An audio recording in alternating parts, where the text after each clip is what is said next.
Ce 14 avril 1821, exilé sur l'île de Sainte-Hélène, Napoléon Bonaparte a encore quelques jours à vivre.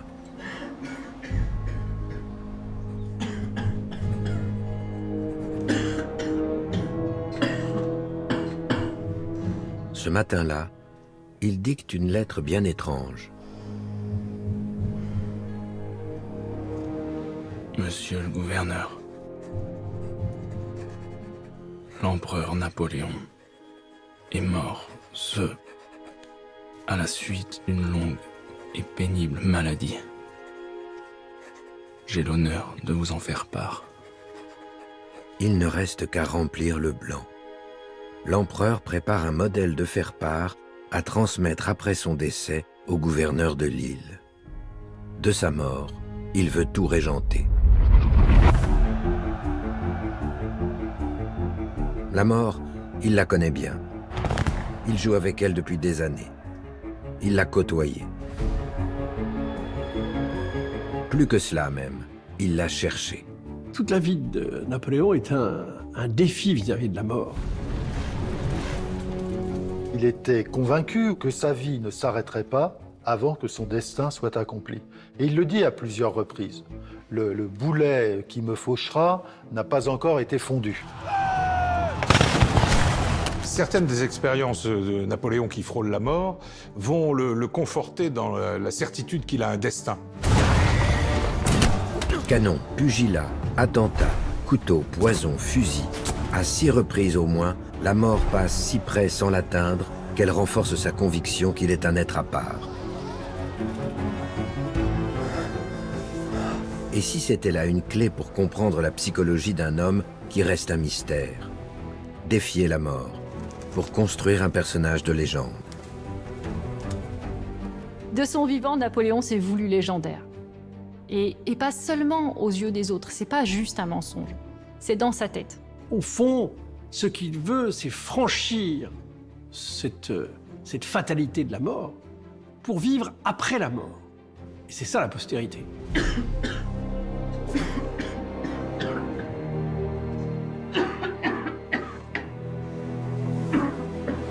Est-ce pour cette fois? Va-t-il être emporté par ce mal qui le ronge de l'intérieur depuis plusieurs mois? Il en doute encore.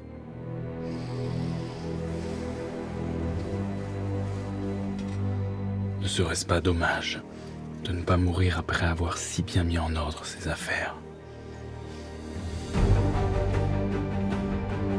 L'empereur est impatient. Impatient que cette mort couronne une légende qu'il a commencé à construire quand Napoléon n'était encore que Bonaparte.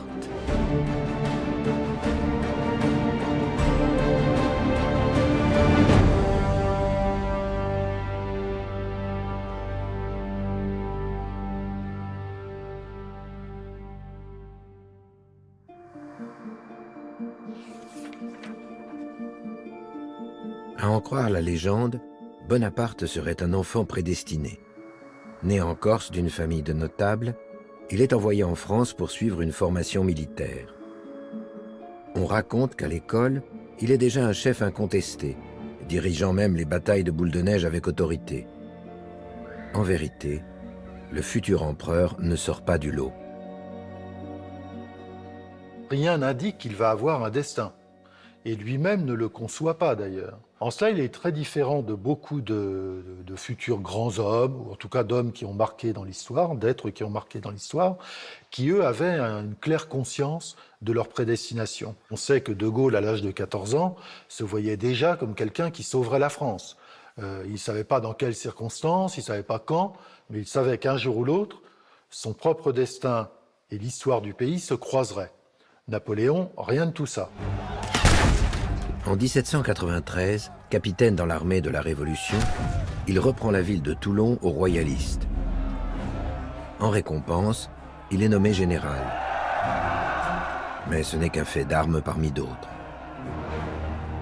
Ça n'en fait pas un général à la hauteur de ceux qui combattent au même moment. C'est quand même une petite opération de reprise d'une forteresse assiégée. C'est pas une grande victoire militaire comme celle que peuvent remporter d'autres généraux à l'époque. Son nom n'apparaît pas dans les journaux, c'est pas de là que commence sa gloire. À 26 ans, sa carrière piétine.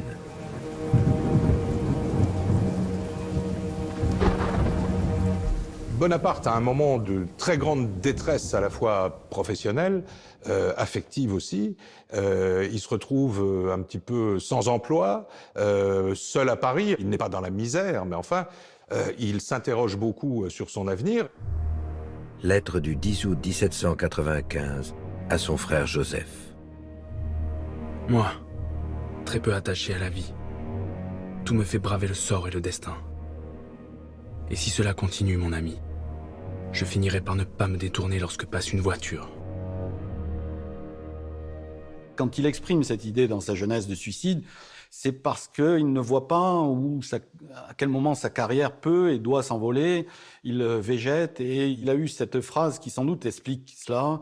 Il a dit « Vivre vaincu et sans gloire, c'est mourir tous les jours ». Et puis, soudain, à l'automne 1795, sa vie bascule. Le 5 octobre, le 13 vendémiaire dans le calendrier révolutionnaire, des émeutes royalistes enflamment Paris. La République est en danger. Le général Bonaparte est chargé de rétablir l'ordre. Dans une lettre écrite le surlendemain à son frère Joseph, il lui dit « Tu sais, j'ai délibéré avec moi-même pendant 15 minutes pour savoir si je me rangerais du côté de la Convention ou si je rejoindrais les royalistes pour combattre la Convention. Et il dit finalement, j'ai pensé qu'il y avait plus de chances de fortune du côté de la Convention. Donc au fond, il entre dans l'histoire comme un mercenaire, hein, sans prendre parti, sans éprouver d'affection ou de passion, ni pour les républicains, ni pour les royalistes. Il fait un pari comme un joueur qui mise rouge ou qui mise noir, mais simplement il mise du bon côté. Bonaparte réprime sans état d'âme. Il donne ordre de tirer sur la foule.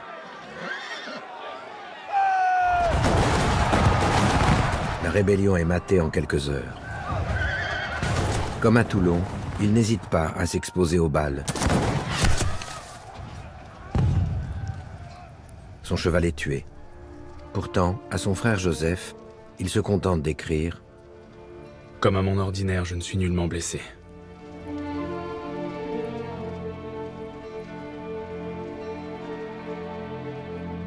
Ce personnage famélique, que personne ne regarde, dont on ne veut presque plus dans l'armée, se trouve propulsé quasiment au premier rang. Il devient gouverneur militaire de Paris. Et devenant gouverneur militaire de Paris, il va pouvoir entrer dans le lit de Joséphine.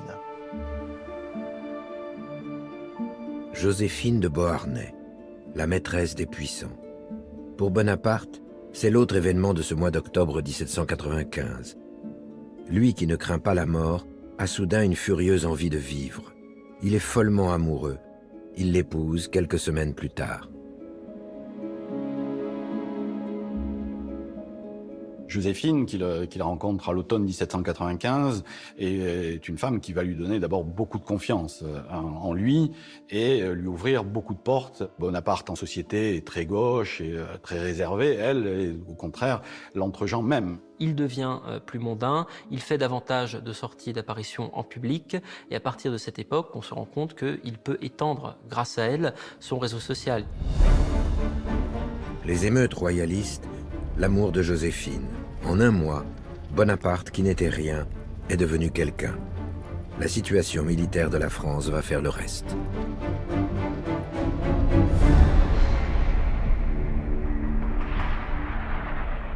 En 1796, la République est à nouveau en guerre. Les combats stratégiques ont lieu sur le Rhin.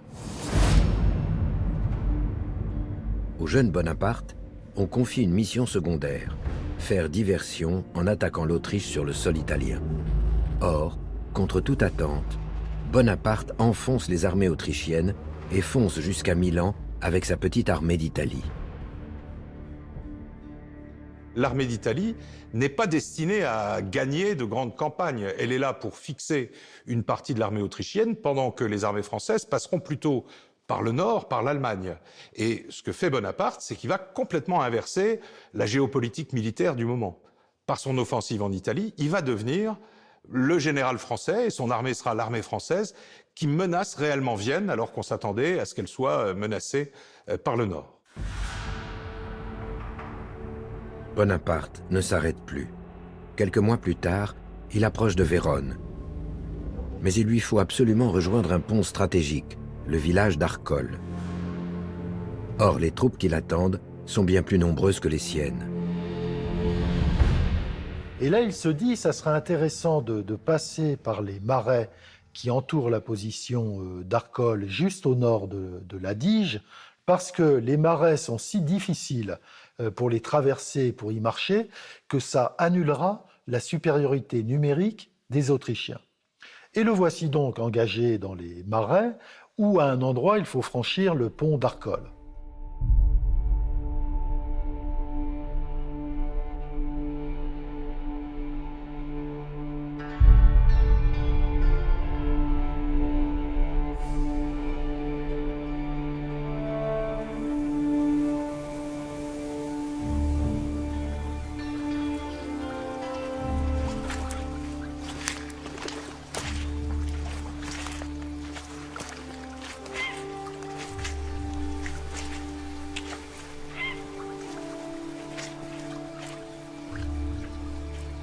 Le 15 novembre au matin, Bonaparte a réussi la première partie de son plan. Ses troupes sont arrivées sans résistance dans les marais italiens. Mais le plus dur reste à faire. Il faut désormais franchir le pont qui mène au village stratégique d'Arcole. Ce pont est solidement défendu par les forces adverses. Il pourrait y perdre beaucoup d'hommes.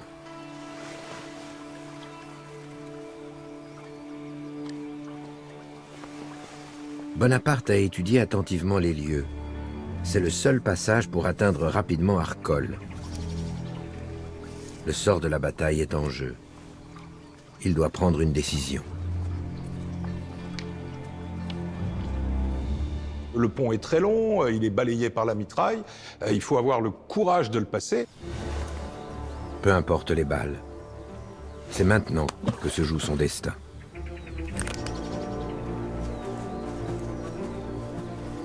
Et là, Bonaparte joue un coup de poker en essayant d'entraîner l'ensemble de sa troupe à l'assaut des positions adverses. Il croit à la fortune, avec une majuscule, avec un F majuscule.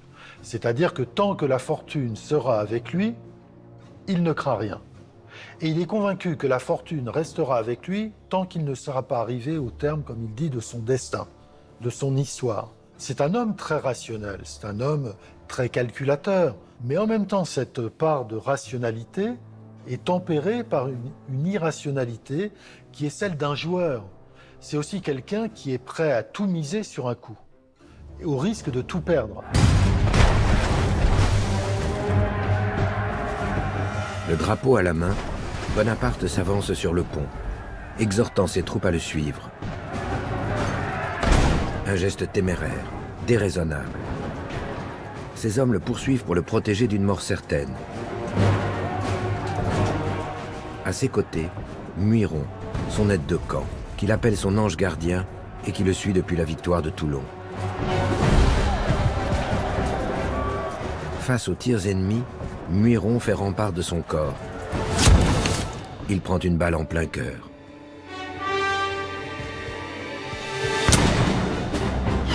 Le feu redouble. C'est la débandade. Bonaparte tombe dans les marécages. Il est tiré de la boue, inconscient, sur l'autre rive.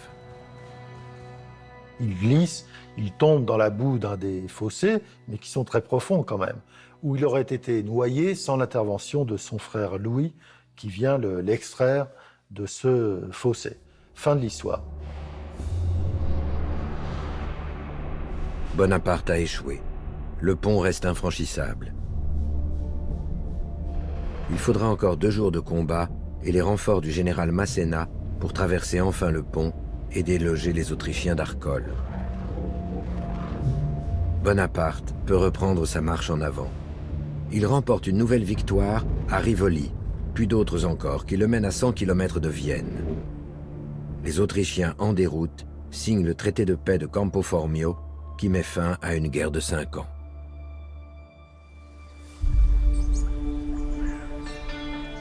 Pourtant, de toute la glorieuse campagne d'Italie, l'épisode qui reste le plus célèbre est cette traversée ratée du pont d'Arcole. Bonaparte a fini dans la boue. Il a perdu son ami Muiron, mais il y a trouvé la preuve qu'il est un élu du destin. Le sacrifice de Muiron, sa mort, c'est vraiment la preuve qu'il ne doit pas mourir. Les autres peuvent mourir, mais que lui-même doit poursuivre sa destinée et qu'il est protégé. C'est comme ça que va naître aussi dans l'armée une légende que Napoléon est protégé par une étoile, est protégé par une espèce de talisman. Et par extension, Napoléon va devenir en fait une sorte de talisman pour l'armée, et le soldat va se dire que s'il y a Napoléon à sa tête, l'armée va être sauvée et elle va aller à la victoire. Cette légende ne doit rien au hasard. Bonaparte fait tout pour l'entretenir. Depuis le début de la guerre, il publie le courrier de l'armée d'Italie. On peut y lire « Bonaparte vole comme l'éclair et frappe comme la foudre. Il est partout et il voit tout. »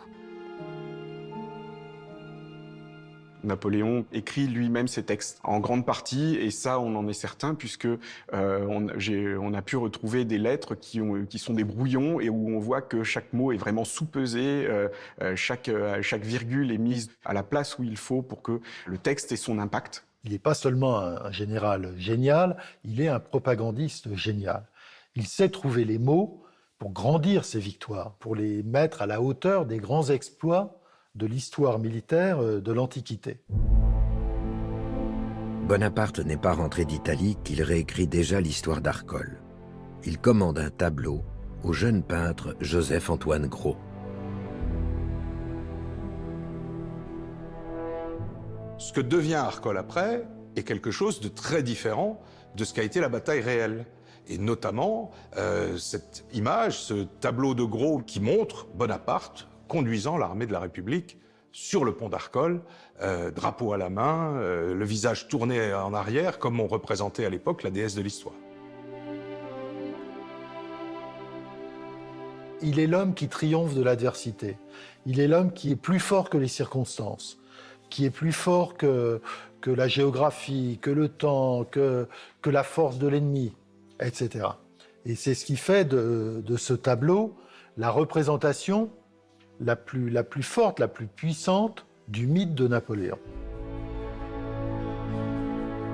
C'est ainsi que la traversée manquée du pont d'Arcole a été reproduite, magnifiée, des centaines de fois. Ce face-à-face avec la mort pose la première pierre de sa légende.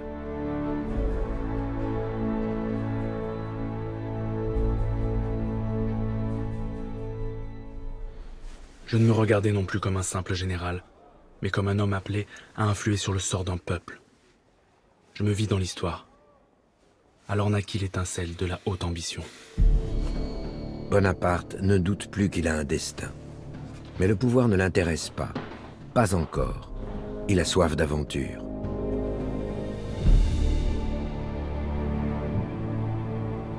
Auréolé de sa campagne d'Italie, il embarque de Toulon avec 50 000 soldats.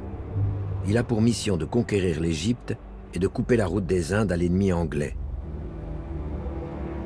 Il y ajoute des dizaines de savants et d'ingénieurs pour en faire également une grande expédition scientifique. Des dessinateurs témoigneront de son épopée.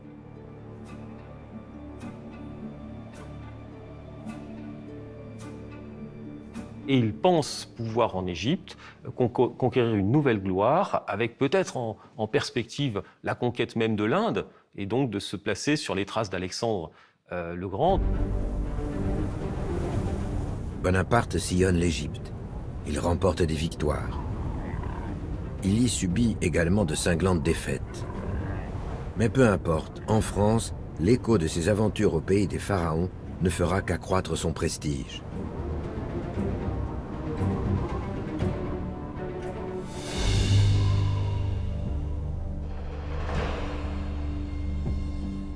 Or, Bonaparte n'est pas parti depuis 1 an que la situation est à nouveau critique. Aux frontières, la guerre a repris face à une nouvelle coalition. À l'intérieur du pays, les révoltes se multiplient en Bretagne, Vendée, Midi ou Corse, et dans les territoires conquis, comme en Italie. On est au bord de l'anarchie. Les Français ne mangent plus à leur faim, la sécurité n'est plus assurée, il n'y a plus de route, enfin tout est quand même très abîmé et surtout le pays est dans un état économique comme civil absolument désastreux. Les Français ne savent plus vers qui se tourner, le directoire est complètement discrédité. Le directoire, cet organe de 5 membres, dirige la France depuis la fin de la Convention. 5 directeurs qui siègent au Palais du Luxembourg et qui sont complètement dépassés. La situation peut basculer à tout moment. Les rumeurs de complot sont permanentes. L'un des directeurs, Emmanuel Sieyès, prend les devants. Il veut supprimer le directoire et prépare un coup d'État, mais tout en douceur. Les conjurés veulent procéder le plus légalement possible. C'est-à-dire, ils veulent que le régime qui va disparaître transmette volontairement et librement, entre guillemets, ses pouvoirs au régime qui va naître. Sieyès veut instaurer un nouveau pouvoir plus fort. Il faut donc forcer les parlementaires à changer la Constitution et que le peuple reste calme. Pour le faire, il a besoin d'un général pour commander les troupes. Parce que, bien sûr, il va s'appuyer sur la garnison de Paris. Il n'a pas l'intention du tout de l'utiliser, mais il veut s'appuyer sur cette garnison. Donc, il cherche un général. Sieyès cherche donc un général populaire et disponible. À quelques milliers de kilomètres, Bonaparte se tient informé de tout ce qui se passe à Paris. Il comprend qu'il est temps de rentrer. Il abandonne son armée en Égypte et part en pleine nuit à bord d'une frégate qui porte le nom de Muiron, l'ami qui s'est sacrifié pour lui au pont d'Arcole. Quand Bonaparte quitte son armée en Égypte, il tente un pari absolument fou. D'abord, il n'est pas sûr de rentrer en France parce que tous les bateaux sont capturés par la flotte anglaise et il ne sait pas quel accueil il va trouver une fois revenu en France parce qu'il est quand même un général qui quitte son armée sans ordre. Donc, qui pourrait être considéré comme déserteur. Bonaparte avait disparu en Égypte pendant un peu plus d'1 an. Il n'y avait plus de nouvelles, on ne savait pas ce qu'il était devenu, on le disait, certains le disaient malade, d'autres le disaient mort, et on le voit arriver soudainement sur la Côte d'Azur. Voilà. Personne ne l'attendait plus. Dès son débarquement à Fréjus, il est acclamé. Avignon, Valence, Lyon, partout la même scène se reproduit. Bonaparte, dans l'esprit des gens, il reste le symbole des victoires de l'époque de la campagne d'Italie. Celui qui avait réussi à imposer un traité de paix à l'Autriche et à rétablir la paix en France. Il reste l'image du général victorieux. Les paysans descendent spontanément des villages avec des lanternes la nuit, des chandelles, pour éclairer sa route, pour ne pas qu'il soit attaqué par des bandes de brigands. Bonaparte ne s'y trompe pas. La poire est mûre, comme il dit. Il a le sentiment d'être quelqu'un à part, quelqu'un qui est prédestiné pour la gloire et prédestiné pour éclairer son siècle. Voilà. Il est l'homme qui arrive au bon moment. Il est devenu l'homme le plus populaire de France, le sauveur qu'ils attendent. De retour à Paris, il accepte d'entrer dans la conjuration de Sieyès.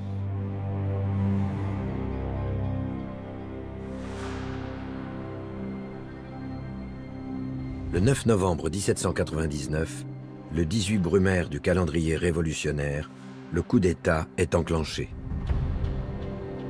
Prétextant un complot royaliste, le Directoire déplace les deux assemblées parlementaires, le Conseil des Anciens et le Conseil des 500, au château de Saint-Cloud, pour les protéger, dit-on. En fait, pour les isoler. Il y a deux phases dans le coup d'État du 18 et 19 Brumaire. La phase du 18, qui se passe essentiellement à Paris, au cours de laquelle on décide deux choses. La première, c'est que les chambres ne se réuniront pas à Paris parce qu'il y a une menace. La Constitution permet d'aller se réunir en dehors de la capitale, et on décide que ce sera le château de Saint-Cloud. Et la deuxième décision, c'est de nommer le général Bonaparte commandant de l'armée de l'intérieur, commandant des troupes de Paris. Voilà. Ça, c'est le 18 Brumaire. Le 18, au fond, on se met en place. Le 19, c'est le moment où les chambres se réunissent au château de Saint-Cloud et où on va leur annoncer que tous les directeurs ont démissionné, qu'il n'y a donc plus de constitution et qu'il serait peut-être temps d'en faire une nouvelle. Et ça doit être une phase parlementaire. Et Sieyès est tout à fait disposé à attendre que les chambres le soient elles-mêmes pour commencer à discuter, faire un petit gouvernement provisoire et puis ensuite rédiger une nouvelle constitution. Mais Bonaparte n'est pas homme à attendre.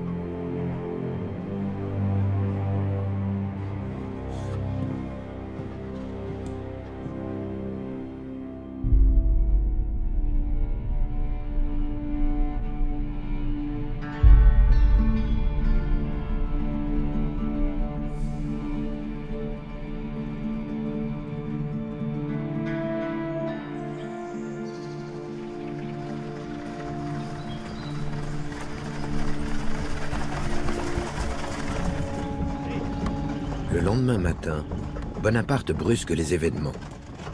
Il se rend lui-même à Saint-Cloud, où sont rassemblés les parlementaires.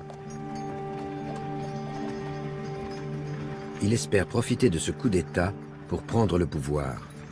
Mais il sait que pendant la nuit, des intrigues se sont nouées contre lui.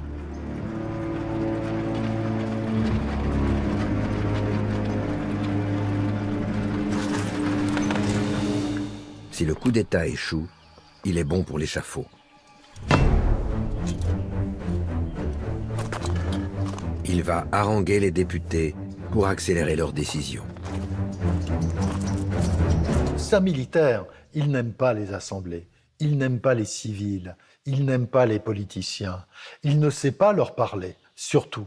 Il a vu les assemblées pendant la Révolution, il en a conçu un dégoût définitif. Et il est habitué à ce que lorsqu'il parle, on l'applaudisse, on l'acclame, que lorsqu'il parle, on se taise, parce qu'il est habitué au public militaire.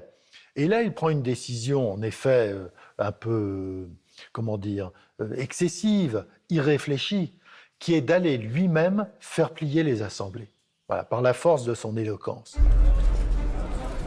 Bonaparte se présente d'abord devant la première chambre, celle des anciens. Il sait qu'ils lui sont plutôt favorables. Le public est acquis. Mais quand même, on ne l'applaudit pas parce que voir un militaire en uniforme monter à la tribune, ce n'est pas dans les mœurs parlementaires de la Révolution. Bonaparte est tendu, maladroit. Il leur parle comme à des soldats. On répand que je veux établir un gouvernement militaire. On m'abreuve de calomnie. Souvenez-vous que je marche accompagné du dieu de la victoire et du dieu de la fortune. Pour eux, la tribune parlementaire, ça représente quelque chose. La légalité, la légitimité du Parlement. Donc voir un général monter à la tribune et leur dire « je suis le dieu de la victoire », ça ne leur convient pas. Bonaparte est désarçonné qu'on ose l'interrompre, l'invectiver. Son aide de camp lui conseille d'abréger son discours. Il décide alors d'aller convaincre la deuxième chambre, le Conseil des 500, qui lui est beaucoup plus hostile, mais qui est présidé par son frère Lucien. Il arrive là-dedans où les députés sont en train de se chamailler, de se disputer, ça crie, ça hurle, les uns demandent un vote, les autres le refusent. Bonaparte tente d'accéder à la tribune, mais on l'empêche de parler. On crie « Hors la loi Bonaparte, vive la République !» Certains lèvent le poing au point qu'il faut l'exfiltrer. Donc des grenadiers entrent dans la salle, ce qui n'arrange pas les choses, l'attrapent, le saisissent et l'entraînent vers la sortie. Il est terrifié. Il se griffe le visage jusqu'au sang.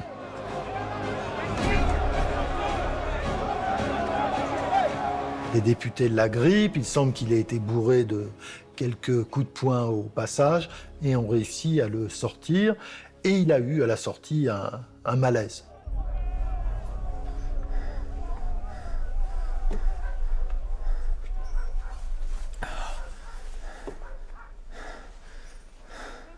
Pourquoi ses nerfs ont-ils craqué?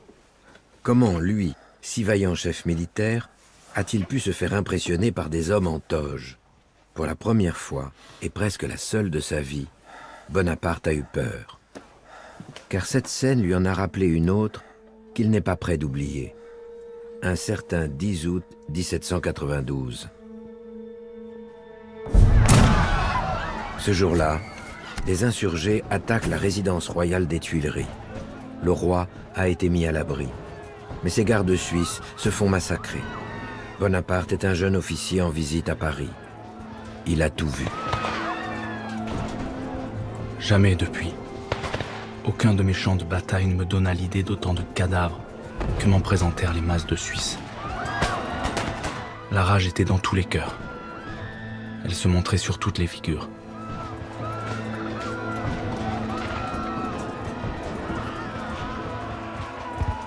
Tout ce qu'il ne maîtrise pas, il le redoute. Et c'est vrai que naît du 10 août 92 cette aversion contre une forme de violence directe et une violence qui devient incontrôlable. Bonaparte n'a pas vraiment peur de la mort, mais a peur de certaines morts, d'être par exemple exécuté ou lynché par la foule. Cette perspective-là lui fait peur. Autant mourir d'un coup de fusil sur le champ de bataille, atteint par un boulet, ne lui fait pas peur. Par contre, effectivement, tomber sous les coups d'une foule le panique et il perd son contrôle de lui-même.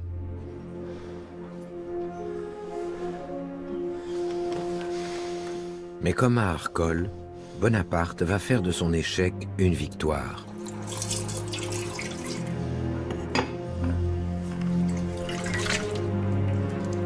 Ma fortune n'aurait-elle triomphé des plus redoutables armées que pour venir échouer contre une poignée de factieux? Il transforme la bousculade de Brumaire en une tentative d'assassinat. Bonaparte couvert de sang, le costume dérangé, les troupes peuvent croire qu'on a voulu assassiner leur général, et c'est ce qu'on va leur dire. C'est ce que va leur dire finalement Lucien Bonaparte, en disant que le Conseil est, sous la domination de gens qui possèdent des poignards. L'idée des poignards est très, très présente dans le coup d'État 18 Brumaire. On a essayé de tuer votre général, et moi qui suis son frère, je sais qu'il va lutter pour la liberté, donc aidez-le. Et c'est à ce moment-là que Bonaparte, qui a repris ses esprits, ordonne l'évacuation de la salle du Conseil des 500. Ces poignards imaginaires sont un nouvel épisode de la légende. Bonaparte a triomphé de la mort. Il a fait mieux que César.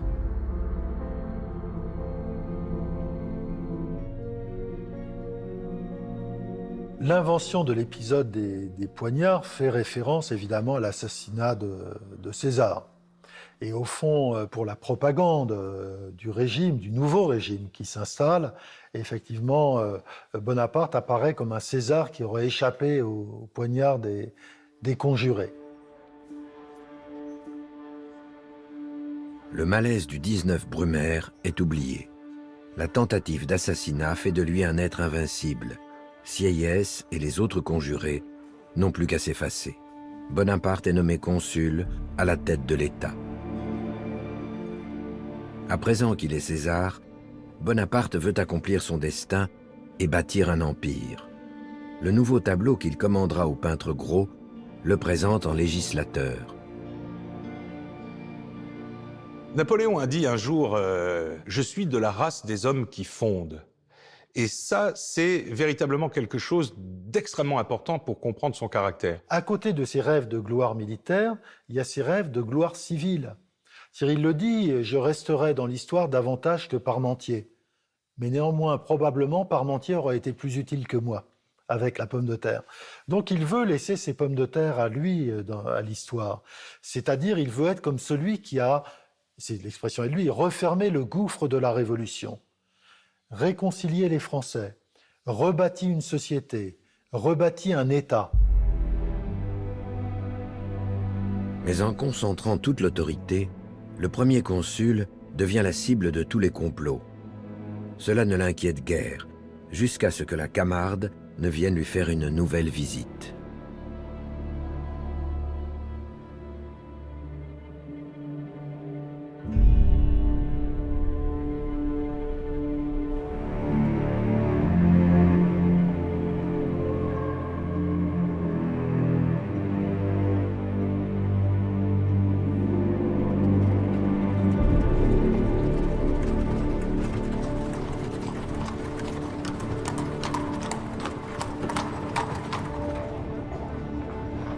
En ce soir de Noël, le premier consul serait bien resté aux Tuileries.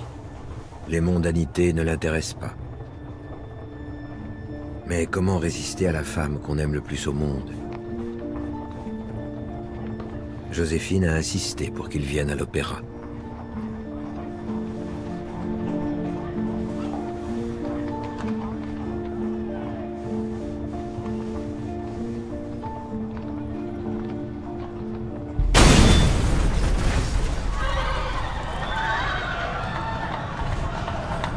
Cette fois, la mort s'est approchée tout près. Bonaparte vient d'échapper au premier attentat à la bombe de l'histoire. Un attentat terrible, à la voiture piégée.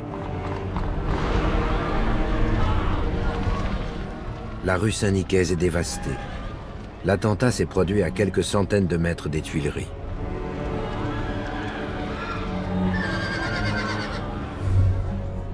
Un peu plus tôt, un homme a donné 12 sous à une vendeuse de petits pains pour qu'elle surveille sa charrette. Caché en retrait, il a déclenché la mise à feu quand le cortège est sorti des Tuileries. C'est bien Bonaparte qui était visé, mais sa berline est passée devant la vendeuse quelques secondes avant l'explosion. L'attentat de la rue Nicaise a été un attentat extrêmement violent pour l'époque. Et ça, on a peut-être un peu oublié à l'heure actuelle l'impact sur la population du mode opératoire qui était tout à fait nouveau pour l'époque. C'est plus de 20 morts, c'est plus de 60 blessés, dont certains très graves. Ce sont des corps démembrés, ce sont des corps brûlés. En fait, c'est une scène de guerre en plein Paris. En quelque sorte, c'est le premier attentat moderne, premier attentat terroriste moderne à Paris.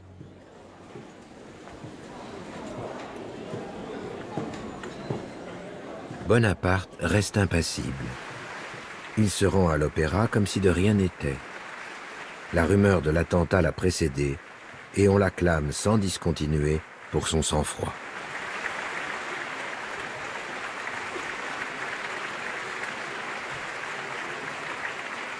Ça le confirme d'abord dans sa propre invincibilité. C'est-à-dire, ça le confirme dans l'idée qu'il a la baraka et que rien ne peut l'atteindre. Bonaparte croyait beaucoup en la chance, ce qu'on appelait alors la fortune. Quand il recrutait un général ou il prenait des renseignements, il disait toujours « est-ce que ce général a de la chance ?» Parce que pour lui, c'est une dimension qui compte et que finalement, quand cette chance intervient, c'est tout à fait logique. Lorsqu'il échappe à l'attentat de la rue Saint-Nicaise, il dira cette fois c'est pas passé loin, mais encore une fois il a eu de la chance. Pourtant, il enrage. L'attentat aurait pu toucher la voiture suivante et tuer Joséphine. Puisqu'il n'est pas mort, il va en tirer parti. C'est le moment d'éradiquer ses ennemis. Sur le plan politique, il réussit un coup qui n'est pas très, qui n'est pas très glorieux, mais enfin un coup politique formidable. C'est qu'il accuse au début les Jacobins d'avoir essayé de l'assassiner, il en fait arrêter 130, il les fera déporter aux colonies, alors que ce sont les royalistes qui sont coupables du crime. Et bien sûr, une fois qu'il sera convaincu que ce sont les royalistes qui ont fait le coup, il va se tourner vers les royalistes, et là aussi, il va leur retirer un certain nombre de forces. L'attentat de la rue Saint-Nicaise lui révèle peut-être son invincibilité, mais aussi sa popularité, et lui ouvre la porte à frapper des deux côtés de l'échiquier. Mais cet attentat résonne aussi comme un signal d'alerte. Sa mort pourrait interrompre son œuvre. Si je meurs dans 4 ou 5 ans, la chose sera montée. Elle ira. Si je meurs avant, je ne sais pas ce qui arriverait.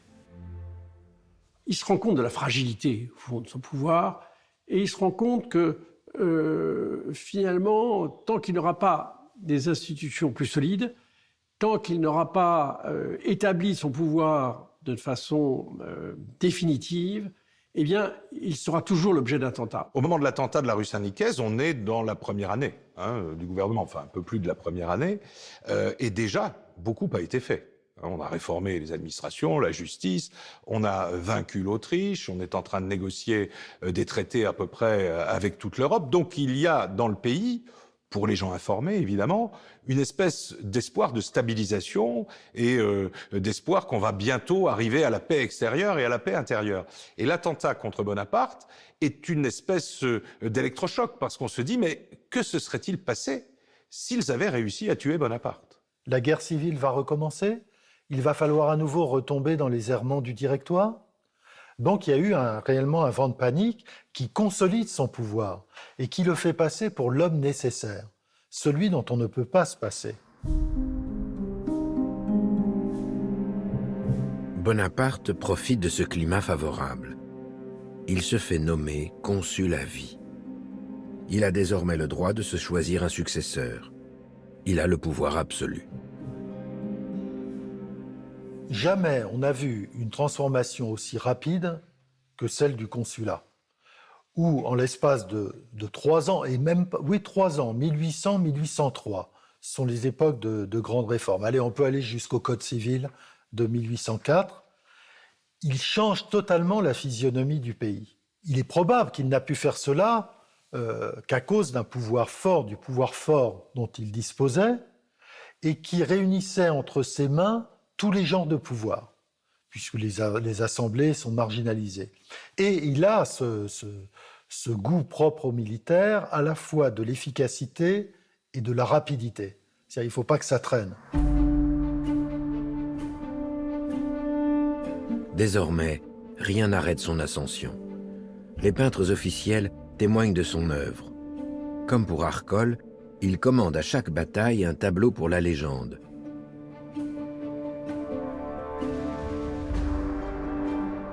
L'un des plus parlants célèbre la campagne de Marengo par le peintre David. Napoléon a passé le col du Saint-Bernard à dos de mulet, mais la légende retiendra le cheval blanc. Le tableau en soi est un chef-d'œuvre de communication et correspond très bien aux idées de propagande qui se mettent petit à petit en place. On le voit en portant le manteau pourpre qui évoque justement le manteau des généraux de la Rome antique. Donc il y a cette idée de triomphe qui est déjà présente.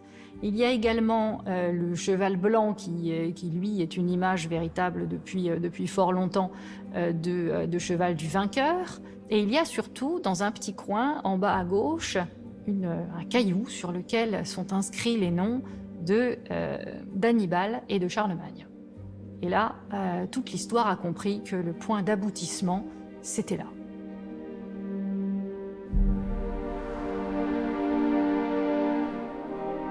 Le 2 décembre 1804, comme Charlemagne, le premier consul se fait sacrer empereur. Prenant la place du pape, il pose lui-même la couronne sur la tête de sa femme Joséphine. Ce n'est plus Bonaparte que célèbre les tableaux de propagande, mais Napoléon Ier. Lui qui est passé si près du gouffre, vogue de succès en succès, de victoire en victoire, comme l'éclatante Austerlitz. Face à de nouvelles coalitions, le général ne perd aucune bataille. L'Empire ne cesse de s'agrandir. L'Europe est à ses pieds. Pourtant, il continue son pas de deux avec la mort.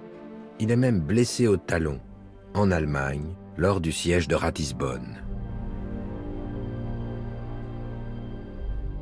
Il est au milieu de ses soldats. Il est l'exemple pour ses soldats. Encore une fois, il ne cherche pas la mort, évidemment. Il cherche à être l'exemple.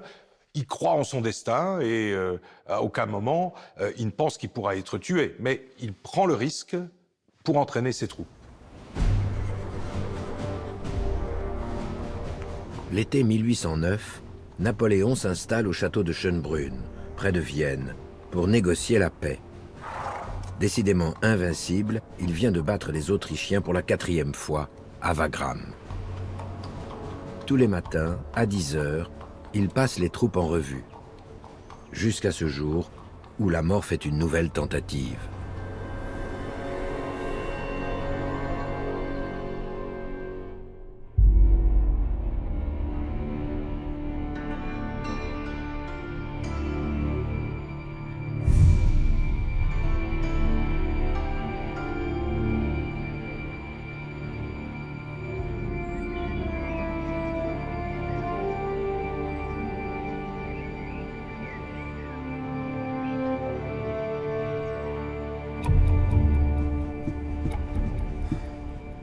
On a intercepté un Allemand avec un couteau pendant la revue des troupes, un certain Friedrich Staps. Il n'était qu'à quelques mètres de l'empereur. Pourquoi veut-on le tuer? Ses conquêtes n'apportent-elles pas la liberté au peuple? N'a-t-il pas imposé à toute l'Europe son code civil, les bienfaits de son administration, les idéaux de la Révolution française? Depuis la voiture piégée de Saint-Nicaise, il y a 7 ans, jamais la mort ne s'est approchée d'aussi près. Il veut comprendre. Il veut comprendre pourquoi quelqu'un a voulu le tuer et pourquoi un Allemand a voulu le tuer. Parce que ça, c'est aussi important. Pour Napoléon, dans son système de pensée, qui est un système de pensée extraordinairement français, voilà, la prépondérance est bonne pour la prépondérance de la France est bonne pour le continent. Donc, il ne se pose pas tellement de questions sur l'accueil populaire profond qu'ont ces projets, puisque à l'arrivée, il va détruire la féodalité, il va réorganiser les États, il va leur donner de bonnes finances, et puis il va les mettre dans un système dont la France sera le centre. Et la France, évidemment, c'est toujours beaucoup mieux que les autres. Napoléon a construit toute sa politique sur le consensus populaire. Le plébiscite en France, en particulier, mais dans les autres pays, quand il les conquiert, il veut rechercher le soutien des peuples. Et donc il ne comprend pas les résistances populaires qui ont existé dans plusieurs pays. Il cherche partout à se faire aimer, en quelque sorte. Napoléon veut l'interroger. Il veut parler les yeux dans les yeux à ce jeune terroriste.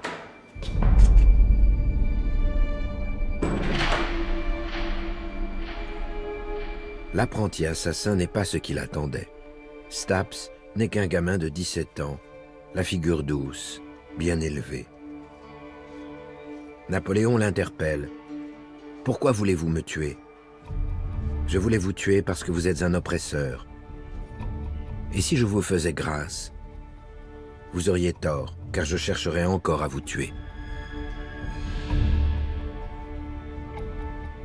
L'interrogatoire peut paraître assez surréaliste avec ces interpellations. Napoléon pense que Staps est malade, qu'il est fou, illuminé, lequel Staps lui répond qu'il ne sait pas ce que c'est qu'un illuminé. Donc on est sur des niveaux totalement différents. La stupéfaction de Napoléon, c'est de comprendre que, alors qu'il promet à Staps de le gracier s'il demande pardon, ce dernier reste attaché à l'idée qu'il faut débarrasser l'Allemagne du tyran et il finira par être jugé et exécuté. Le jeune exalté n'a rien voulu savoir. À son ministre de l'Intérieur, Napoléon recommande qu'on étouffe l'affaire. J'ai voulu vous informer de cet événement afin qu'on ne le fasse pas plus considérable qu'il ne paraît l'être. S'il en était question, il faudrait faire passer cet individu pour fou. En réalité, ce nouvel avertissement de la mort le perturbe profondément, car il souligne un point qui tourne à l'obsession depuis quelques années. qui le remplacera s'il est tué? L'hérédité obsède Bonaparte depuis le début. Le malheur, c'est que Joséphine ne peut plus avoir d'enfants, donc comment fonder une dynastie sans héritier? Alors, c'est vrai que la constitution impériale prévoit les cas où l'empereur n'aurait pas d'enfant naturel. Hein. Bon.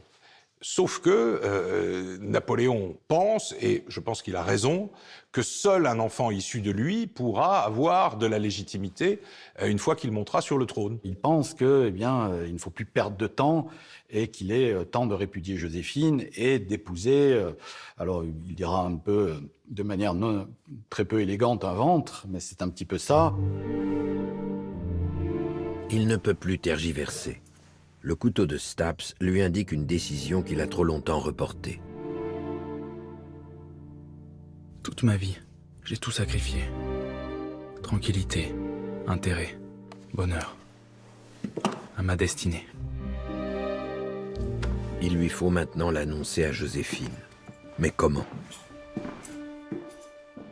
Il lui envoie des messages, si je puis dire, indirects. Il fait murer la porte qui sépare leurs appartements. Il lui fait comprendre qu'il faudrait se séparer, etc. Mais il n'arrive pas à lui dire parce qu'il ne peut pas lui faire de peine. Pour lui, il a horreur de se fâcher avec quelqu'un. Et avec Joséphine, c'est très difficile. Le 30 novembre 1809, il attend la fin du dîner avec l'impératrice pour répondre à l'injonction du destin. Le dîner commence, les deux époux sont en silence, ils ne parlent pas avant une demi-heure. Joséphine a compris qu'elle était convoquée pour cela, mais elle ne parle pas. Attend que Napoléon, si je puis dire, attaque le premier sur le champ de bataille. Là, sur ce champ-là, il est très mauvais et il commence à dire quelques mots en expliquant qu'il faut se sacrifier, que le temps est venu, Joséphine, etc. Mais elle va instantanément fondre en larmes et dans l'instant d'après s'évanouir. Ne cherchez pas à m'émouvoir.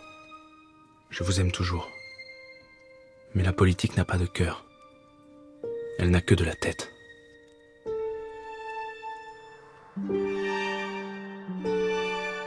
Ils divorcent par consentement mutuel le 15 décembre 1809 aux Tuileries, 2 mois seulement après la tentative d'assassinat de Staps.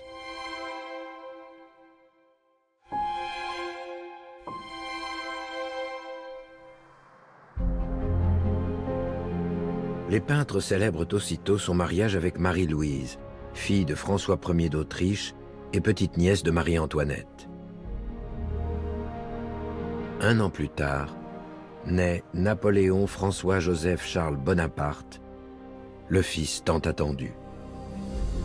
Quoi qu'il arrive, la pérennité de son œuvre semble assurée par un héritier. Le nom de Napoléon est promis à la postérité. L'empereur est au zénith quand, pour la première fois, le destin lui tourne le dos.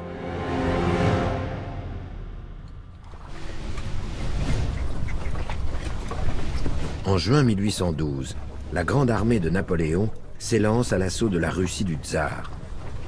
En 3 mois, l'empereur est arrivé à Moscou, facilement, trop facilement. Et puis tout s'enchaîne.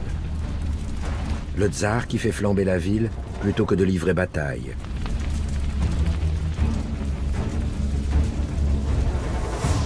La retraite avec le froid pour principal ennemi.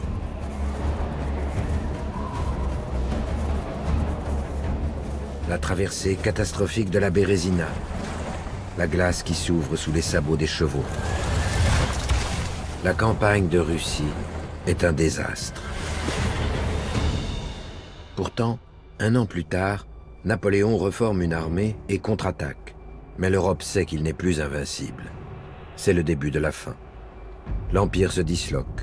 La Russie, rejointe par la Prusse et l'Autriche, le repousse inexorablement. L'Espagne perdue, puis l'Allemagne. La Hollande, l'Italie. Son empire ne tenait que par la force. Ses généraux le lâchent l'un après l'autre.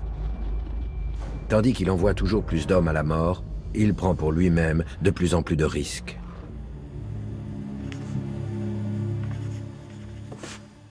La vie m'est insupportable. J'ai tout fait pour mourir à Arcy. Les boulets n'ont pas voulu de moi.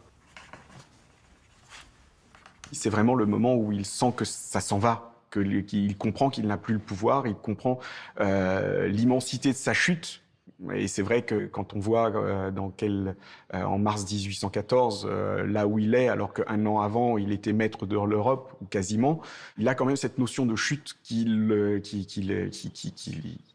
saute au visage et on aurait été déprimé à moins, certainement. Le 30 mars 1814, les troupes de la coalition entrent dans Paris.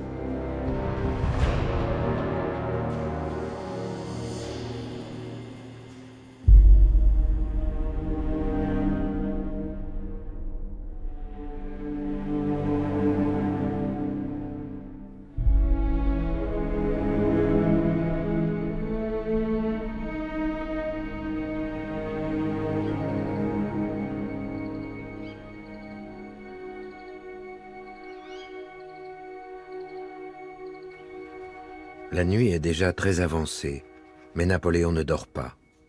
Il achève une lettre à l'impératrice Marie-Louise.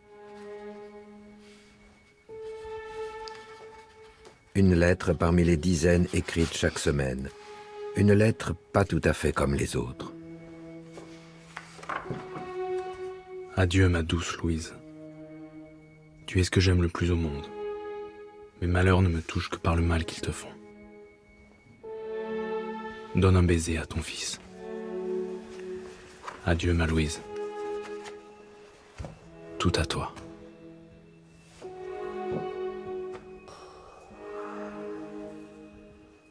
Dans cette lettre, il répète « adieu, adieu ». Il concluait toujours et terminait ses lettres par un adieu, mais là, cet adieu, adieu répété, et le ton de la lettre d'ailleurs est assez triste. On sent là une plume lasse et résignée, et un homme prêt à commettre l'irréparable, ce qu'il va faire. La décision est prise. Il veut mourir. Il s'est résolu à boire le Condorcet, ce mélange mortel qu'il porte toujours sur lui, au cas où il tomberait dans une embuscade.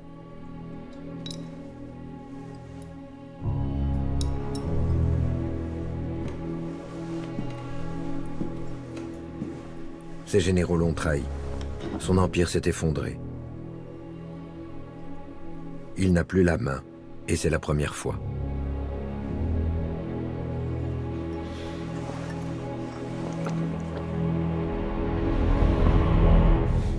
Si on reprend la chronologie, parce qu'elle est assez importante, le 11 avril, dans la nuit, est signé le traité de Fontainebleau, par lequel il renonce au trône de France et qui lui donne la souveraineté de l'île d'Elbe. Mais cette solution ne lui convient absolument pas, parce que Napoléon Bonaparte n'a pas l'âme d'un retraité californien. On lui donne des millions et on l'envoie au soleil, mais c'est pas la fin dont il a rêvé. Ça, il faut bien en être conscient. Donc, il sait que au matin du 13 avril, il doit ratifier ce traité. Et c'est quelque part pour lui une sorte de mise à mort dans sa destinée, d'autant que la chute est très brutale. En 3 mois, tout s'écroule.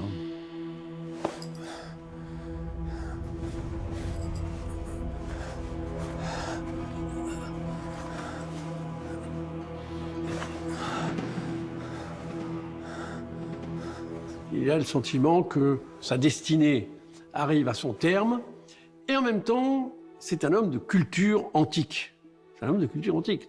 Donc, il pense à tous ces hommes dans l'Antiquité qui ont mis fin à leur jour. Et au fond, je crois que c'est l'image qu'il veut donner. Il veut donner, pour la postérité, puisque c'est la question qui l'obsède, qui est la plus importante, eh bien d'un homme qui, finalement, n'a pas accepté d'être un vaincu. Et la façon de ne pas accepter d'être invaincu, eh bien, c'est de quitter ce monde.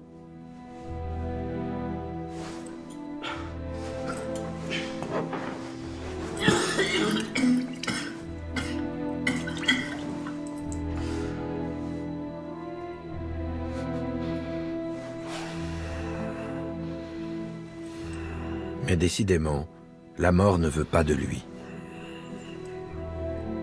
Qu'on a de la peine à mourir. Qu'on est malheureux d'avoir une constitution qui repousse la fin d'une vie, qu'il me tarde tant de voir finir. On a une hypothèse pour savoir pourquoi Napoléon n'est pas mort d'avoir absorbé ce poison, c'est que le poison était ancien, qu'il avait été éventé et qu'il ne devait plus avoir de capacité létale bien important. On sait qu'il a vomi quelque chose de grisâtre, on sait qu'il y avait un verre avec du produit délayé. Est-ce qu'il l'a tout avalé? Est-ce qu'il en a avalé juste un tout petit peu? Est-ce que lui-même a eu un geste un petit peu irréfléchi, a avalé du poison, puis a changé d'avis, a voulu se faire vomir? Vraiment, les options sont tout à fait ouvertes. On a des témoignages, on a sa dernière lettre à Marie-Louise. Encore, il y a quelques années, on a découvert un témoignage supplémentaire qui est très important parce que c'est le témoignage du valet de chambre qui a remarqué qu'il se passait quelque chose d'anormal. Alors ensuite, est-ce que c'était une vraie tentative de suicide? Est-ce que Napoléon voulait vraiment mourir? Ça, on ne pourra jamais aller le lui demander. De suicide, il ne sera plus jamais question, sauf pour dire que ce n'est pas un moyen d'en finir. Quelques années plus tard, il écrira « J'ai toujours eu pour maxime qu'un homme montre plus de vrai courage en supportant les malheurs qui lui arrivent qu'en se débarrassant de la vie. » Cette tentative de suicide, en fait, va rester secrète très longtemps. Et des personnages qui vont avoir assisté, comme le grand maréchal Bertrand, par exemple, ne diront rien parce que tout le monde essaiera de cacher ce moment, parce que aussi, dans l'esprit de l'entourage, Napoléon, le grand Napoléon, qui est pour eux l'incarnation même de la force et de la politique, ne peut pas avoir un tel moment de déprime. Le lendemain, comme si de rien n'était, l'empereur ratifie le traité de Fontainebleau. Il fait ses adieux à l'armée et part pour l'île d'Elbe, laissant Louis XVIII restaurer la royauté. Mais puisqu'il n'est pas temps de mourir, il s'invente un nouveau destin. Il prétend devenir écrivain. Je vais, dans ma retraite, substituer la plume à l'épée. L'histoire de mon règne sera curieuse. On ne m'a vu que de profil. Je me montrerai tout entier. Quand il dit qu'il va écrire ses mémoires, il y croit en partie. Mais il ne faut pas oublier non plus que l'écrit peut être un bon moyen pour revenir. Quand un homme politique écrit ses mémoires, ce n'est pas forcément qu'il a terminé son existence. C'est aussi un bon moyen de revenir, d'ailleurs, de susciter la nostalgie, l'envie, en se défendant, en donnant sa propre version, et finalement en restant un homme politique.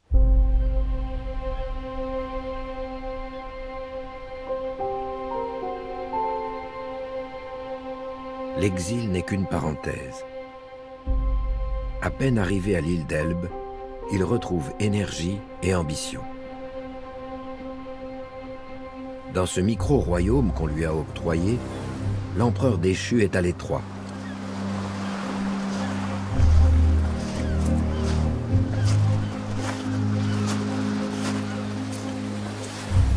Il marche de longues heures sans rien dire de ses intentions.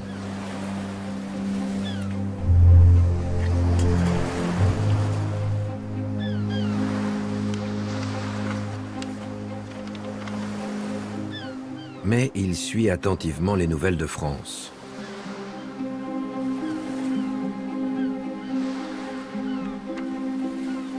Monsieur le comte Bertrand, dites à mon frère que j'ai reçu sa lettre. Qu'il ne soit pas surpris de ne pas recevoir de réponse. Je n'écris à personne. Le retour de Louis XVIII au pouvoir ne se passe pas bien. Napoléon est aux aguets. Il sait que la greffe, la nouvelle greffe de la monarchie sur la France n'arrive pas à prendre. Alors il se dit, j'ai une opportunité. Il est aussi poussé par le besoin, parce qu'il a entendu dire que les Anglais n'avaient pas l'intention de le laisser longtemps à l'île d'Elbe. Le roi de France, Louis XVIII, ne lui paye pas sa pension. Il a des besoins d'argent. Donc il tente une aventure un peu désespérée. Il prépare probablement, après les premières semaines de son installation, son retour. Il attend le moment favorable. Il sait par ailleurs aussi qu'il est menacé. Il sait aussi que, on le laissera pas toujours si près du continent, si près de l'Europe. Donc, il se prépare à un retour. Il n'en parle pas d'ailleurs à son entourage. Il va prendre encore cette décision folle et solitaire de revenir. Le 26 février 1815, 10 mois après son arrivée, Napoléon s'évade en pleine nuit. Il quitte l'île d'Elbe avec 1 millier de soldats fidèles. Cette expédition est a priori totalement folle parce qu'il lui faut traverser la Méditerranée, 3 jours de mer, au milieu de la flotte anglaise, au milieu de la flotte royaliste française, débarquer, et 1000 hommes, alors que l'armée royale en compte 150 000. Il a une chance inouïe lors de ces 3 jours en mer. À plusieurs reprises, il croise des navires qui auraient pu le couler par le fond. Ça ne se passe pas.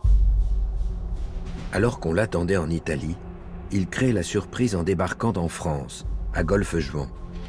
Traversant les montagnes, il entame aussitôt le retour vers Paris sous les acclamations. Des groupes de paysans se joignent à ses soldats à mesure qu'il avance.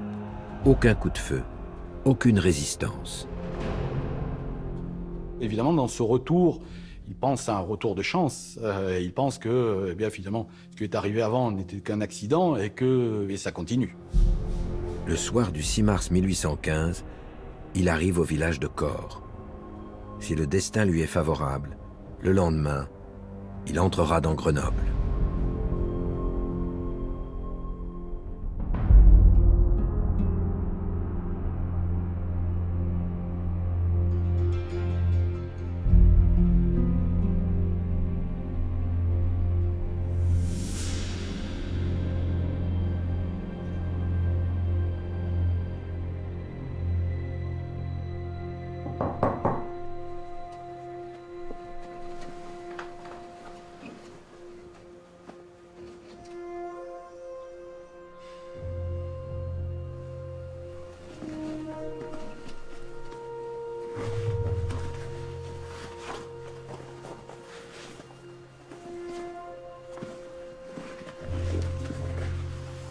Il n'a dormi que quelques heures, comme à son habitude.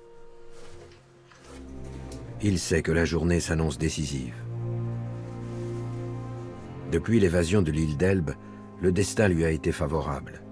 Mais rien n'est gagné.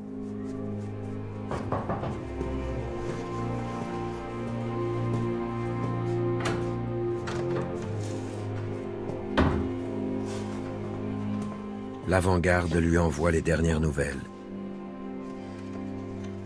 Les troupes de Louis XVIII l'attendent à quelques kilomètres de là. Ils ont pour mission d'arrêter le retour de Napoléon vers Paris.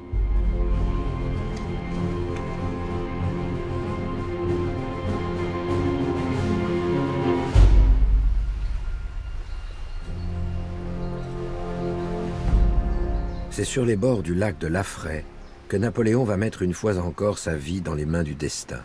C'est ici que l'armée royale attend les partisans de l'empereur déchu. Pour la première fois depuis son retour en France, l'affrontement semble inévitable. Il avait choisi ce qui deviendra la route de Napoléon, la route des Alpes, parce que comme il n'avait pas beaucoup d'hommes, les chemins étaient étroits, et s'il y avait une bataille, on ne pouvait pas aligner beaucoup d'hommes face à lui. Mais quand il arrive dans la plaine de Laffrey, elle est large, donc face à lui, il y a des régiments royalistes en nombre. Ils sont 4 à 5 fois plus nombreux que lui. Militairement, il ne peut pas passer. Et avant tout, cet homme est un joueur. C'est-à-dire que tant qu'il y a une carte à jouer, il la joue. Il sait qu'à chaque fois qu'il mise, il est au bord du précipice, que tout peut s'écrouler. Mais comme il a cette confiance en lui extraordinaire, il y va quand même. Les armées sont à présent face à face. Napoléon fait déployer le drapeau bleu-blanc-rouge et jouer la Marseillaise. Et puis, il s'avance seul vers les troupes ennemies. Face à lui, les baïonnettes sont pointées, les fusils prêts à faire feu. Cette fois, il va défier la mort, les yeux dans les yeux. La scène, telle qu'on la raconte habituellement, alors on l'a un petit peu arrangée, mais la scène a vraiment eu lieu puisque on possède un témoignage qui n'est pas un témoignage de l'entourage de Napoléon, personne qui était là, qui a aperçu tout ça, et qui a écrit ce qu'il a vu à un de ses camarades. Lettre du citoyen Johannis, habitant de Romans. L'empereur s'avance seul, puis il crie aux soldats « Comment, mes amis? Vous ne reconnaissez plus votre camarade? Votre empereur, qui vous a si souvent mené à la victoire, il les exhorte à crier « Vive l'empereur !» et à le suivre.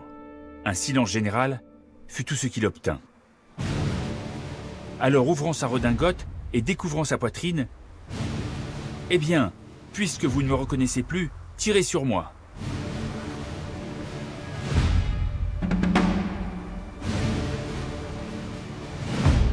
C'est vrai que c'est à la fois un coup de poker et en fait, quelque part, il pense que de toute manière, personne n'aura le courage de tirer.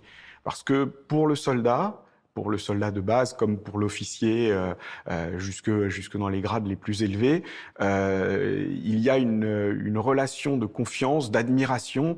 Napoléon est une sorte de dieu de la guerre. Hein. On pense que quand il est à la tête de l'armée, tout fonctionne et on ne peut aller qu'à la victoire. Probablement, il sent qu'ils ne vont pas oser tirer. C'est-à-dire qu'il les impressionne tellement, il a tellement rempli leur vie pendant 15 ans qu'ils ne feront pas feu sur lui. Mais en même temps, il prend un risque inconsidéré parce qu'on n'est jamais à l'abri d'un tir d'un soldat. Il suffit qu'un seul tir pour qu'il soit tué. Un capitaine ordonne de faire feu.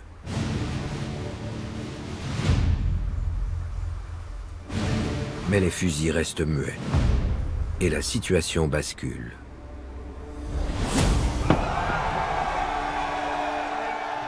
Pendant la harangue, des grenadiers s'étaient approchés. Ils crièrent « Vive l'empereur » et se mêlèrent à ses soldats. Il s'ensuivit un enthousiasme général, et ils marchèrent ensemble sur Grenoble.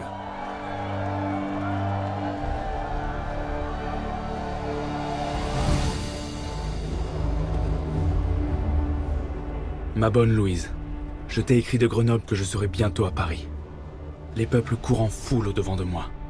Des régiments entiers quittent tout pour venir me rejoindre. Le retour est triomphal. Louis XVIII s'est enfui.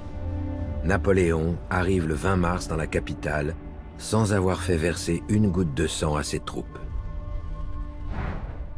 C'est magnifique jusqu'au moment où Napoléon est à Paris. Une fois qu'il est à Paris, c'est là qu'il se rend compte que la situation n'est pas aussi simple qu'il l'a pensé.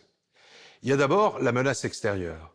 Lorsque le Congrès de Vienne, où toutes les puissances européennes sont réunies, apprend le retour de Napoléon, la première chose qu'on fait, c'est qu'on le met hors la loi, c'est-à-dire hors la loi de l'Europe, et qu'on décide que les armées qui ont gagné l'année précédente contre les armées napoléoniennes vont marcher sur la France. Ce n'est pas une déclaration de guerre à la France, comme vont faire les Alliés. C'est aussi une première dans l'histoire. On va déclarer la guerre à un homme. Les puissances alliées, dans leur traité du 25 mars, déclarent la guerre à Napoléon Bonaparte, non pas à la France.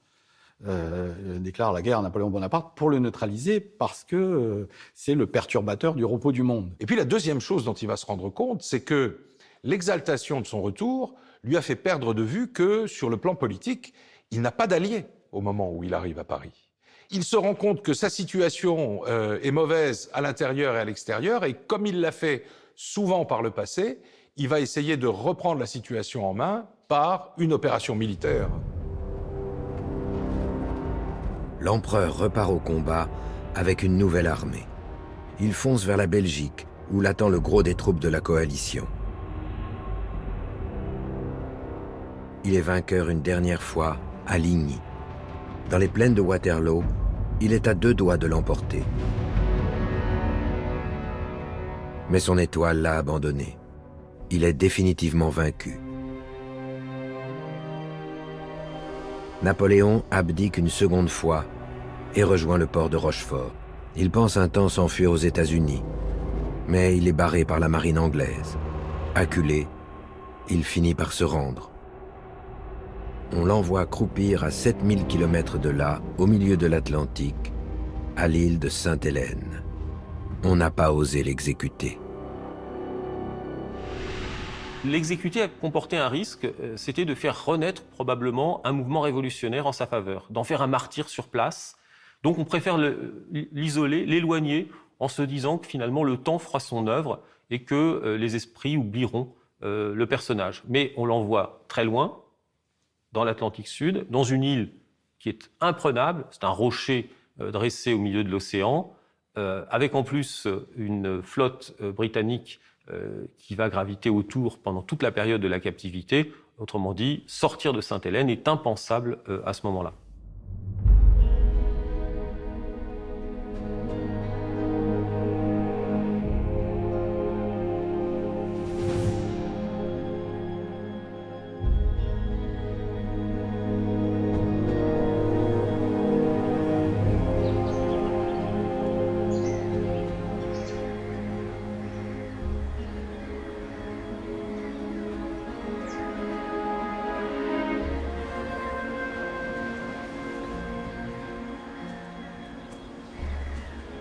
J'aurais dû mourir à Waterloo. Peut-être avant. L'infortune, c'est que quand un homme cherche la mort, il ne puisse la trouver. On a été tués tout autour de moi. Mais je n'ai pu trouver le boulet. La France est désormais bien loin, à plusieurs milliers de kilomètres. Les premiers mois, il a pensé s'évader une nouvelle fois, comme il l'avait fait à Elbe. Il n'est plus temps.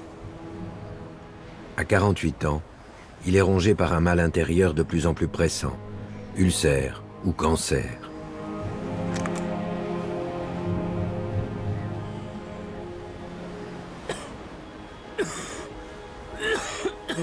Il pense déjà à l'au-delà.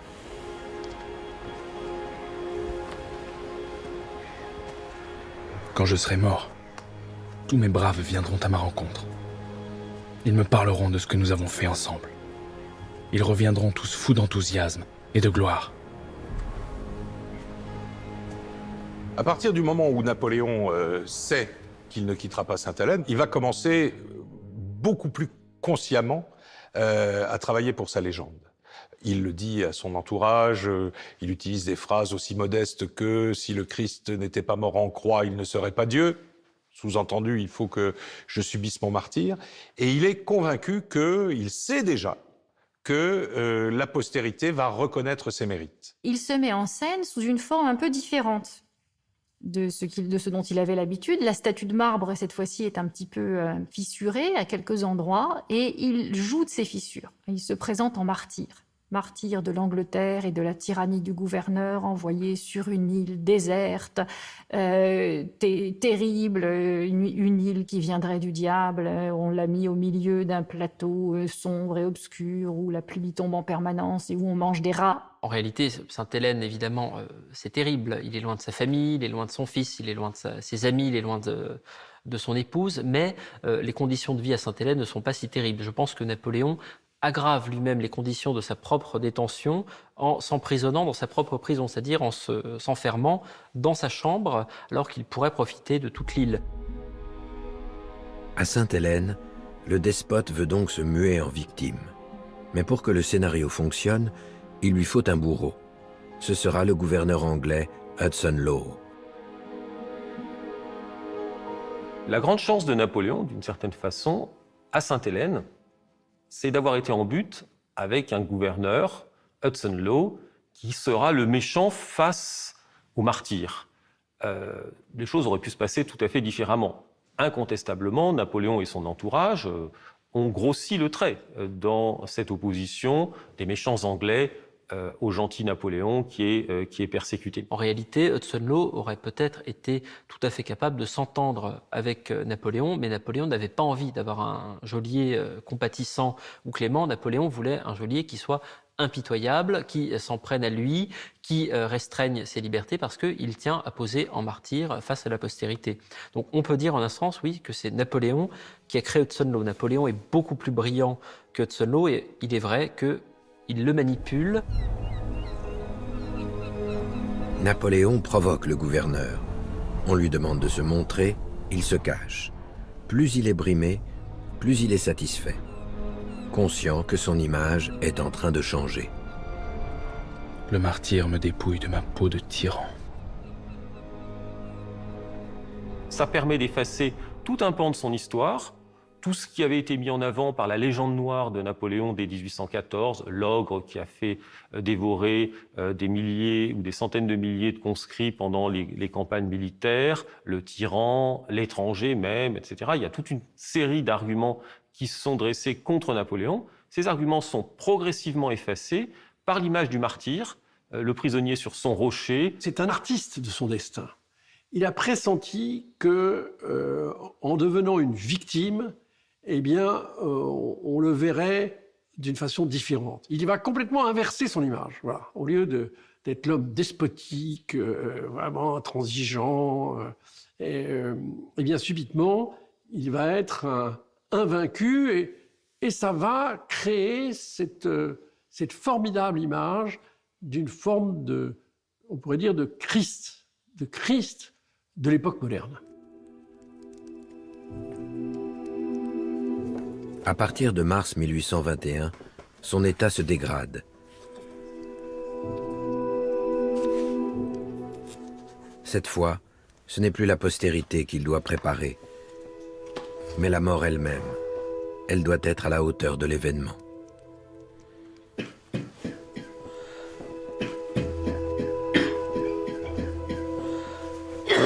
Napoléon a une agonie qui est très longue, très lente et sans doute très douloureuse.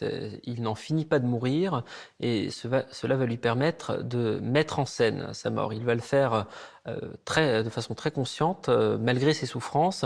Il réussit à mettre en scène une mort qui est une mort de souverain. Au soir de sa vie, Napoléon a pleinement conscience qu'il joue sa dernière bataille. Sa dernière bataille de l'image. Ça, il le sait parfaitement. Et un des moyens de faire une ultime déclaration au monde, c'est de faire un testament.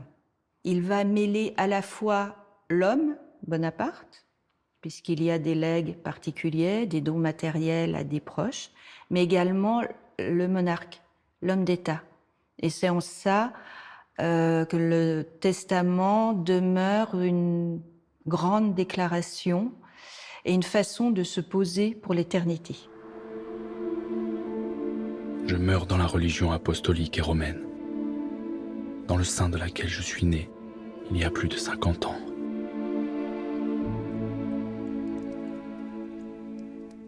Napoléon, qui semblait ne croire à rien d'autre que le destin, paraît soudain touché par la foi.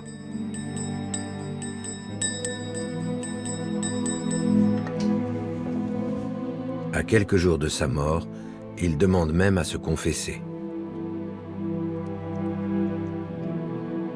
Il va effectivement se confesser. Et s'il se confesse, je pense que ce n'est pas du tout parce qu'il est revenu à la foi catholique, sans doute pas. Il le fait parce qu'un souverain qui a été couronné à Notre-Dame par le pape, eh bien, il doit mourir en chrétien pour vraiment pleinement accomplir son destin de souverain et pour rappeler que c'est sa dynastie maintenant qui est sacrée. Il va organiser en effet la cérémonie de son futur enterrement. Il va prévoir aussi l'organisation des premiers temps avec l'organisation d'une chapelle ardente. On dit des messes avant même sa mort pour prier en faveur de Napoléon. Bref, il y a toute une série de gestes qui montrent que Napoléon, même au moment de sa mort, est resté extrêmement méticuleux et extrêmement attentif aussi à l'image qu'il va donner.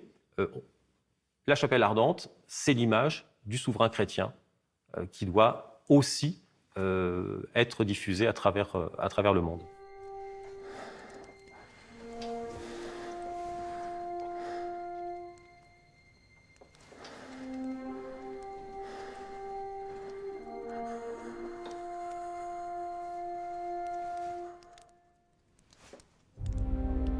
Le 5 mai à 5h49 de l'après-midi, la mort, qu'il a tant de fois défiée, triomphe enfin de Napoléon. À moins que ce ne soit l'inverse.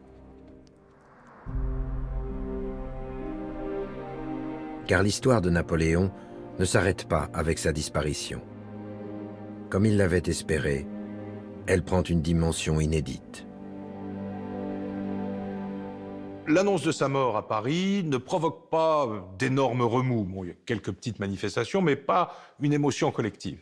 Et puis, il va y avoir la phase d'émergence, de développement et de submersion de tout de la légende dorée, qui donne un empereur libéral, un empereur qui est pour l'égalité. Bref, comme on le lui a fait dire, le messie de la Révolution. Il est intéressant de voir qu'une partie des populations ne croit pas à sa mort, comme s'il était immortel, comme si finalement il avait accédé au rang de demi-dieu. Et on aperçoit le personnage de Napoléon, ici ou là, un Napoléon ressuscité, ce qui est là aussi significatif de la trace qu'il a laissée. L'image de Napoléon christique, comme dans la célèbre gravure d'Horace Vernet qui montre Napoléon sortant de son tombeau en gloire, auréolé d'une véritable lumière qui est christique, cette image-là, elle n'est pas un blasphème. Elle est simplement un calque et une image de l'attachement de soldats qui n'avaient pas la religion mais qui avaient l'empereur.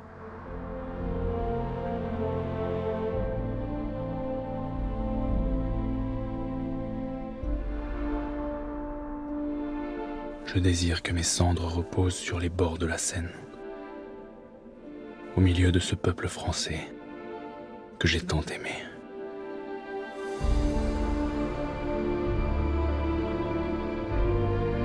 « 20 ans après sa mort, comme il l'espérait, son corps est rapatrié de Sainte-Hélène à Paris. Un imposant tombeau est aménagé aux Invalides. C'est un événement national. L'homme qui croyait en son destin est devenu une légende. Sa mort est incontestablement sa plus grande victoire parce qu'il manquait à son épopée une dimension littéraire. Il y a eu la dimension picturale avec des artistes de génie, mais il manquait encore, si je puis dire, les mots. Et sa mort, son exil est ô combien romantique.